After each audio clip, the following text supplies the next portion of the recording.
Hi guys, welcome to my channel. അങ്ങനെ നമ്മുടെ കടത്തിക്കിളിക്കൂടിൽ ഹരീഷ് വർക്ക്ഷോപ്പിൽ വർക്ക് ചെയ്തുകൊണ്ടിരിക്കുകയായിരുന്നു കേട്ടോ. അപ്പോഴാണ് നീതു വരുന്നത്.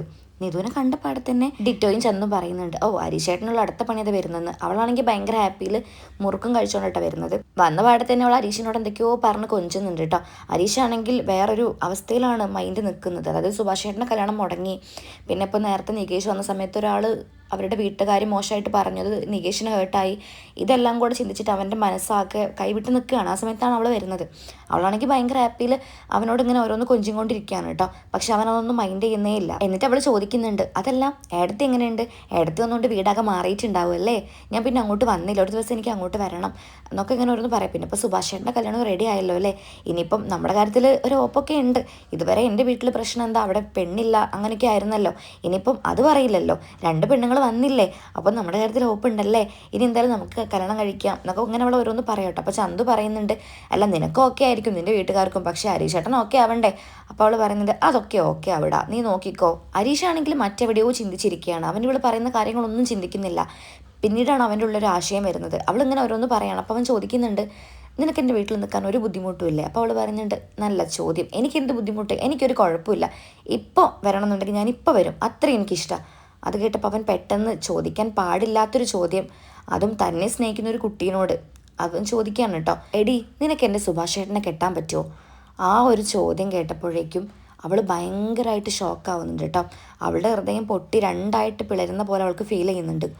അവളുടെ മാത്രമല്ല, ചന്തുവും ഡിറ്റോയും ഒക്കെ ഷോക്കാവുന്നുണ്ട്. ഹരീഷാണെങ്കിൽ വീണ്ടും ചോദിച്ചുകൊണ്ടിരിക്കുകയാണ്, നീ പറ, നിനക്ക് ഓക്കെ ആണോ?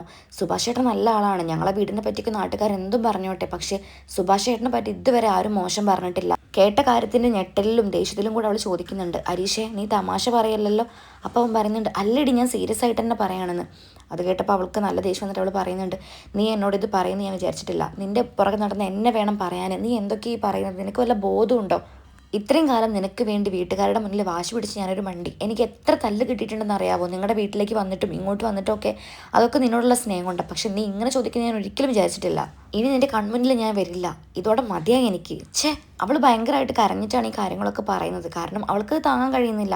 നമ്മൾ സ്നേഹിക്കുന്ന ഒരാളുടെ അടുത്തുനിന്ന് ഇഷ്ടമില്ല എന്നുള്ള വാക്കിലപ്പുറം വേറൊരാളെ കല്യാണം കഴിക്കണമെന്ന് അവർ പറയുമ്പോൾ അത് കേട്ട് നിൽക്കുന്ന ഒരു കുട്ടിയുടെ അവസ്ഥ എന്തായിരിക്കും? എന്നിട്ട് അവൾ വീണ്ടും ചൂടാവാണ്, നീ എനിക്ക് വേണ്ടി ചെറുക്കൻ ആലോചിക്കാനൊന്നും നിൽക്കണ്ട എന്നും പറഞ്ഞ് അവൾ ദേഷ്യത്തോടു കൂടി അവിടെ നിന്ന് പോവാണ് കേട്ടോ. കൂടെ കരയുന്നുണ്ട്.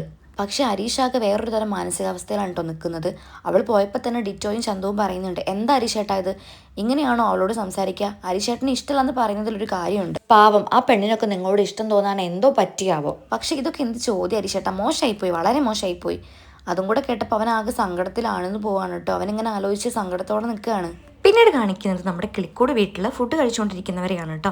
നിധിയും ഉണ്ട്, സുധീഷും ഉണ്ട്, നികേഷും ഉണ്ട്, സുഭാഷ് ചേട്ടനും ഉണ്ട്. അവർ ഫുഡ് കഴിച്ചുകൊണ്ടിരിക്കുമ്പോൾ ഓരോന്ന് പറഞ്ഞിട്ടാണ് ഫുഡ് കഴിക്കുന്നത്.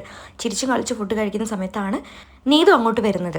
നീതു വരുന്നത് വിട്ട് നിന്ന് തന്നെ നികേഷ് കാണുന്നുണ്ട്. അപ്പോൾ നികേഷ് പറയുന്നുണ്ട്, മെക്കാനിക്കിനെ സ്നേഹിച്ച പെൺകുട്ടി അതാ ഇങ്ങോട്ട് വരുന്നു. അങ്ങനെ അവരെല്ലാവരും കൂടെ എണീറ്റ് നിൽക്കുന്നുണ്ട് കേട്ടോ. പക്ഷേ ഇവളുടെ ഫേസ് കണ്ടപ്പോൾ അവരാകെ പേടിക്കുന്നുണ്ട്. കാരണം ഭയങ്കരമായിട്ട് കരഞ്ഞിട്ടാണ് ആ കുട്ടി വരുന്നത് കേട്ടോ. വന്ന പാടെ തന്നെ ഇവർ ചോദിക്കുന്നുണ്ട്, എന്ത് പറ്റി, എന്താ പ്രശ്നം?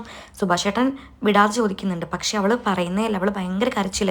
എന്നിട്ട് അവർ അങ്ങോട്ടും ഇങ്ങോട്ടും പരസ്പരം നോക്കുകയാണ്, ഒന്നും മനസ്സിലാവുന്നില്ലല്ലോ. അങ്ങനെ അവൾ പറയുന്നുണ്ട്, സുഭാഷ് ചേട്ടാ ഞാൻ ഇന്ന് ഹരീഷിൻ്റെ കടയിലേക്ക് പോയിട്ടുണ്ടായിരുന്നു. ഞാൻ എപ്പോഴും പോകാറുണ്ടല്ലോ, അതുപോലെ ഇന്നും ഞാൻ പോയി. അവൾ കരഞ്ഞു പറയുകയാണെങ്കിലും ഇവർക്കൊക്കെ ഒരു തരം ചിരിയും പിന്നെ എന്തോ ഒരു ആശ്ചര്യമാണ് തോന്നുന്നത് കേട്ടോ. കാരണം ഇവളുടെ ഒരു ഫേഷ്യൽ എക്സ്പ്രഷൻസും കാര്യങ്ങളൊക്കെ കണ്ടിട്ട്. പക്ഷെ സുഭാഷ് ചേട്ടനും നിധിക്കും അങ്ങനെയല്ല, അവർക്ക് ഭയങ്കര വിഷമം തോന്നുന്നുണ്ട്. അപ്പോൾ നിധി പറയുന്നുണ്ട്, പറ കുട്ടി എന്താണ് പ്രശ്നം? ഹരീഷ് എന്തെങ്കിലും പറഞ്ഞോ? പക്ഷെ ഹരീഷ് അങ്ങനെ പറയുന്ന ഒരാളല്ലല്ലോ. അപ്പോൾ അവൾ പറയുന്നുണ്ട്, ഞാൻ ഇത്രയും കാലം അങ്ങനെ തന്നെ വിചാരിച്ചത്, പക്ഷേ എനിക്ക് തെറ്റിപ്പോയി, ഞാനാണ് പൊട്ടത്തി. അപ്പോൾ നികേഷ് ചോദിക്കുന്നുണ്ട്, എന്താ നീതി ചേച്ചി, ഹരീഷ് ചേട്ടനായിട്ട് പ്രശ്നമായോ? അപ്പോൾ അവൾ പറയുന്നുണ്ട്, നിൻ്റെ ചേട്ടനോട് ഇനി എൻ്റെ പട്ടി മിണ്ടും. അപ്പോഴൊക്കെ ഇവർക്ക് ചിരിയൊക്കെ വരുന്നുണ്ട് കേട്ടോ. പിന്നെ എന്താ പ്രശ്നം എന്ന് അറിയുന്നില്ലല്ലോ, ഇവളാണെങ്കിൽ പറയുന്നില്ല. അപ്പോൾ സുഭാഷ് ചേട്ടൻ വീണ്ടും ചോദിക്കുകയാണ്. അപ്പോൾ അവൾ പറയാണ്, സുഭാഷ് ചേട്ടൻ അറിയാലോ, ഹരീഷിനോട് ഇഷ്ടം തോന്നിയതിൻ്റെ പേരിൽ ഞാൻ എത്ര തവണ എൻ്റെ അച്ഛൻ്റെ കയ്യിൽ നിന്ന് തല്ല് വാങ്ങിയിട്ടുണ്ട്. എന്നാലും ഞാൻ എപ്പോഴും അവിടെ പോയിരിക്കും. അതെനിക്ക് അവനോടുള്ള ഇഷ്ടം കൊണ്ടാണ്. ഇങ്ങോട്ട് വരുന്നതിനും അവിടേക്ക് പോകുന്നതിനൊക്കെ എന്നെ എത്ര തവണ എൻ്റെ വീട്ടുകാർ ഉപദ്രവിച്ചിട്ടുണ്ടെന്ന് അറിയാമോ? എന്നിട്ടും അവൻ എന്നോട് എങ്ങനെ ചോദിക്കാമോ? അവൻ എന്നോട് ചോദിച്ച ചോദ്യം നിങ്ങൾക്ക് കേൾക്കണോ? അപ്പോൾ സുഭാഷ് ചേട്ടൻ പറയുന്നുണ്ട് ഞങ്ങൾക്ക് കേൾക്കണം, എന്താ നീ പറ. അപ്പോൾ അവൾ പറയുന്നുണ്ട് അതുണ്ടല്ലോ, ഞാൻ അവനോട് ഇങ്ങനെ എനിക്ക് ഇങ്ങോട്ട് വരാൻ ഇഷ്ടമുള്ള കാര്യങ്ങളും എല്ലാം പറഞ്ഞു. ഇനിയിപ്പം വീട്ടിലെ പെണ്ണുങ്ങളൊക്കെ വന്നല്ലോ, അതായത് ഏടത്തി വന്നു, ഇനിയിപ്പോൾ സുഭാഷ് ചേട്ടനും കല്യാണം കഴിക്കാൻ പോകണം, ആ കുട്ടി വരും, അപ്പോൾ എൻ്റെ വീട്ടിൽ പ്രശ്നം ഉണ്ടാവില്ലല്ലോ, അപ്പോൾ നമുക്ക് നമ്മുടെ കാര്യം ഒന്ന് ആലോചിച്ചാലോ. ഞാനിങ്ങനെ പറഞ്ഞുകൊണ്ടിരിക്കുമ്പോൾ അരീഷ് എൻ്റെ അടുത്ത് ചോദിച്ചു, അല്ല നിനക്ക് പ്രശ്നമൊന്നുമില്ല ഞങ്ങളെ വീട്ടിൽ വന്ന് നിൽക്കാൻ. അപ്പം ഞാൻ പറഞ്ഞു ഇല്ല എനിക്ക് പ്രശ്നമില്ലെന്ന്. അപ്പോൾ അവൻ എന്നോട് പറയാ അങ്ങനെയാണെങ്കിൽ നിനക്ക് എൻ്റെ ചേട്ടനെ കെട്ടാമോന്ന്. അത് കേട്ടപ്പോഴേക്കും സുഭാഷ് ഏട്ടനും നിധി ഷോക്കാവുന്നുണ്ട്. പക്ഷേ സുധീഷും നികേഷും ഭയങ്കരമായിട്ട് പൊട്ടിച്ചിരിക്കുക കേട്ടോ. അവർക്ക് ചിരി പിടിച്ച് നിർത്താനേ പറ്റുന്നില്ല. അത്രയും സീരിയസ് ആയിട്ട് അവൾ കരഞ്ഞിട്ട് പറയുമ്പം ബാക്കി രണ്ടുപേരും നല്ല കോമഡി ആക്കി കേട്ടോ ആ സീന്. അവർക്ക് തീരെ ചിരി പിടിച്ച് നിർത്താൻ പറ്റുന്നില്ല. അവർ ഭയങ്കരമായിട്ട് പൊട്ടിച്ചിരിക്കുകയാണ് കേട്ടോ. ഇവളാണെങ്കിൽ ചോദിക്കുന്നുണ്ട് നിങ്ങൾ എന്തിനാ ചിരിക്കുന്നത്. എന്നിട്ട് അവൾ വീണ്ടും കരഞ്ഞിട്ട് ഓരോന്ന് പറയാണ്, ഞാനാണ് മണ്ടി, അവൻ എന്നോട് അങ്ങനെ ചോദിക്കാമോ സുഭാഷ് ഏട്ടാ, എൻ്റെ സ്വന്തം ചേട്ടനെ ഞാൻ കെട്ടണമെന്ന് പറഞ്ഞാൽ എന്താണ് അവസ്ഥ, സുഭാഷ് ഏട്ടൻ പറ, സുഭാഷ് ഏട്ടൻ പറ. അപ്പോൾ ഇവർ ചിരിച്ചും കൊണ്ട് പറയുന്നുണ്ട് പറ സുഭാഷ് ഏട്ടാ നോക്കെ. അപ്പോൾ സുഭാഷ് പറയുന്നുണ്ട് മോളെ ഞാൻ എന്ത് പറയാനാ, അതല്ല സുഭാഷ് ഏട്ടാ, ഇനിയിപ്പം ഞാൻ അവനോട് പറയാണ് ഇതേ കാര്യം, എൻ്റെ ചേച്ചീനെ നീ കെട്ടുമെന്ന് ചോദിച്ചാൽ അവൻ എന്ത് വിചാരിക്കും, പൊട്ടനാണ് അവൻ, മരപ്പൊട്ടൻ, മുഴുപൊട്ടൻ, കടുപൊട്ടൻ എന്നൊക്കെ പറഞ്ഞിട്ട് അവളിങ്ങനെ ഓരോന്ന് പറയാൻ കേട്ടോ. എന്നിട്ട് പറയുന്നുണ്ട് ഇനി ഞാൻ അവൻ്റെ അടുത്തേക്ക് വരേയില്ല, എൻ്റെ സമയം ഞാൻ വെറുതെ പാഴാക്കി അവന് വേണ്ടി, അവൻ്റെ മനസ്സിൽ ഞാൻ ഇല്ലയെന്ന് എനിക്കിപ്പോൾ നന്നായിട്ട് ബോധ്യമായി, അവനെന്നെ ഇഷ്ടമല്ലെങ്കിൽ ഇഷ്ടമില്ലെന്ന് പറഞ്ഞാൽ മതിയായിരുന്നു, പക്ഷെ അവനെന്നോട് ഇങ്ങനെയൊക്കെ പറയാമോ സുഭാഷ് ചേട്ടാ, എൻ്റെ മനസ്സിൽ നിന്ന് അത് പോകുന്നില്ല എന്നൊക്കെ പറഞ്ഞിട്ട് അവിടെ നിന്ന് പോവാണ് കേട്ടോ. അപ്പോഴും നിർത്താതെ ചിരിച്ചുകൊണ്ട് നിൽക്കുകയാണ് സുധീഷും നികേഷും കേട്ടോ. അങ്ങനെ അവൾ പോയി. പിന്നെ അപ്പം തന്നെ തിരിച്ചു വരുന്നുണ്ട്. അപ്പോൾ അവരെല്ലാവരും പരസ്പരം നോക്കുന്നുണ്ട് ഇനിയിപ്പോൾ എന്താ. പക്ഷെ അവൾ ജഗ്ഗിന്ന് വെള്ളം കുടിച്ചിട്ട് വീണ്ടും പോവാണ് കേട്ടോ. അതോടെ അപ്പോൾ പിന്നെ പൂർത്തിയായി. ഇവർക്ക് ചിരി നിർത്താനേ പറ്റുന്നില്ല. പിന്നെ കുറച്ച് സമയം കഴിഞ്ഞപ്പോഴേക്കും അരീഷ് ഫുഡ് കഴിക്കാനായിട്ട് വീട്ടിലേക്ക് വരുന്നുണ്ട് കേട്ടോ. അവനെ കണ്ട പാടെ ഹാളിലിരുന്നിട്ട് നികേഷും സുധീഷും ഭയങ്കര ചിരിയാണ് കേട്ടോ. നിധിയാണെങ്കിൽ വീട് വൃത്തിയാങ്ങിക്കൊണ്ടിരിക്കുകയാണ്. അവർ ഭയങ്കര ചിരി. അതിലിവനൊന്നും മനസ്സിലാവുന്നില്ല. ഇവനിങ്ങനെ ചോദിക്കുന്നുണ്ട് എന്താ എന്താ നിങ്ങളിങ്ങനെ ചിരിക്കുന്നത്. അപ്പോഴാണ് ഇവർ ഈ കാര്യം പറയുന്നത് കേട്ടോ. അതിലവനാകെ ചടയ്ക്കുന്നുണ്ട്. കാരണം ഇവളിവിടെ വന്നോ എന്നുള്ള ലെവലിൽ കേട്ടോ. അപ്പോൾ തന്നെ സുഭാഷ് ഏട്ടൻ പറയുന്നുണ്ട് എടാ പൊട്ട, എടാ കഴുതേ. അപ്പം സുധീഷ് പറയുന്നുണ്ട് കഴുതയല്ല മരക്കഴുതയെന്ന് വിളിക്കണം എന്ന് പറഞ്ഞിട്ട് അവർ വീണ്ടും ചിരിക്കുകയാണ് കേട്ടോ. എന്നിട്ട് സുഭാഷ് ഏട്ടൻ പറയുന്നുണ്ട് നീ എന്തൊക്കെയാടാ കുട്ടീനോട് പറഞ്ഞത്. അപ്പോൾ നികേഷ് പറയാണ് ആ കുട്ടി ഇങ്ങോട്ടൊരു പ്രപ്പോസൽ വെച്ചപ്പം അരീഷേട്ടൻ അങ്ങോട്ട് ഈ ഒരു യമണ്ടൻ പ്രപ്പോസൽ വെച്ചല്ലേ കൊള്ളാന്ന് പറഞ്ഞിട്ട് അവനും ചിരിക്കുകയാണ് കേട്ടോ. എന്നിട്ട് സുഭാഷ് ഏട്ടൻ പറയുന്നുണ്ട് നിനക്കെന്ത് ചിന്തിക്കാനുള്ള കഴിവില്ല, കുട്ടിക്ക് നിന്നെയല്ലടാ ഇഷ്ടം, അപ്പോൾ നീ ഇതിന് എൻ്റെ കാര്യം പറയുന്നത്. അങ്ങനെയൊക്കെ ഒരു കുട്ടീനോട് പറയാൻ പാടുമോ, നമ്മൾ ഇഷ്ടപ്പെടുന്ന ഒരു കുട്ടീനോട് അങ്ങനെയൊക്കെ പറയാൻ പറ്റുമോ. അത് മാത്രമല്ല ആ കുട്ടി എന്നെങ്കാട്ടി എന്ത് ചെറുതാടാ, ഞങ്ങളുടെ ഏജ് നോക്ക് നീ. ഹരീഷിനാണെങ്കിൽ ഒന്നും പറയാൻ പറ്റുന്നില്ല കേട്ടോ. അവനാകെ തരിച്ച് നിൽക്കുകയാണ്. എന്താ പറയുക, ഇവരൊക്കെ ചിരിക്കുന്നുണ്ട്. ചെയ്തു പോയത് അബദ്ധമായി എന്ന് അവൻ അപ്പോഴേ മനസ്സിലായിട്ടുണ്ട്. അവൾ മിണ്ടാതെ പോയപ്പോൾ തന്നെ കയ്യിൽ നിന്ന് പോയെന്ന് മനസ്സിലായി. അങ്ങനെ സുഭാഷ് ഏട്ടൻ അവനോട് പറയുന്നുണ്ട് വാ ഞാൻ ഫുഡ് എടുത്ത് തരാം. അപ്പോൾ സുധീഷ് പറയുന്നുണ്ട് സുഭാഷ് ഏട്ടാ ചിരിച്ചിട്ട് ഞങ്ങൾക്ക് ഫുഡൊന്നും കഴിക്കാൻ പറ്റിയില്ല, അതുകൊണ്ട് ഞങ്ങൾ വരട്ടെ എന്ന് പറഞ്ഞിട്ട് അവർ വീണ്ടും ചിരിക്കുകയാണ് കേട്ടോ.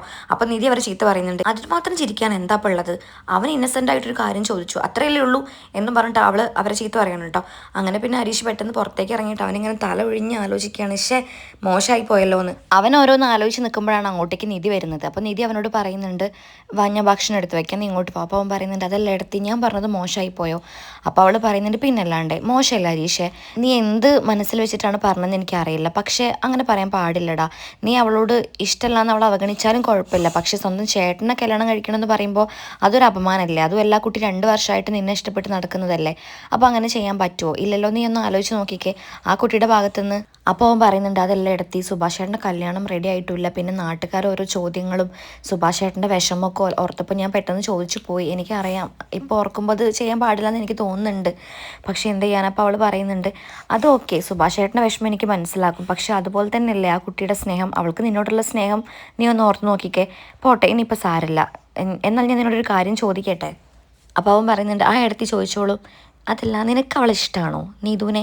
അത് കേട്ടപ്പോൾ അവൻ്റെ ഫേസിലൊരു പുഞ്ചിരിയൊക്കെ വരുന്നുണ്ട്. എന്നിട്ട് അവൻ പറയുന്നുണ്ട് എനിക്കറിയില്ല എടുത്തി.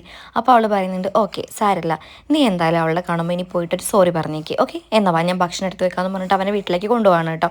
അപ്പോൾ ഇന്നത്തേക്ക് ഇത്രയേ ഉള്ളൂ. നീതുവിനോട് അവൻ സോറി പറയുമ്പോൾ അവൾ തിരിച്ച് എങ്ങനെ പ്രതികരിക്കും നമുക്ക് നോക്കാം. അപ്പോൾ അതൊക്കെ അറിയാനായിട്ട് എൻ്റെ ചാനൽ സബ്സ്ക്രൈബ് ചെയ്യാൻ ആരും മറക്കണ്ട. Okay bye, thank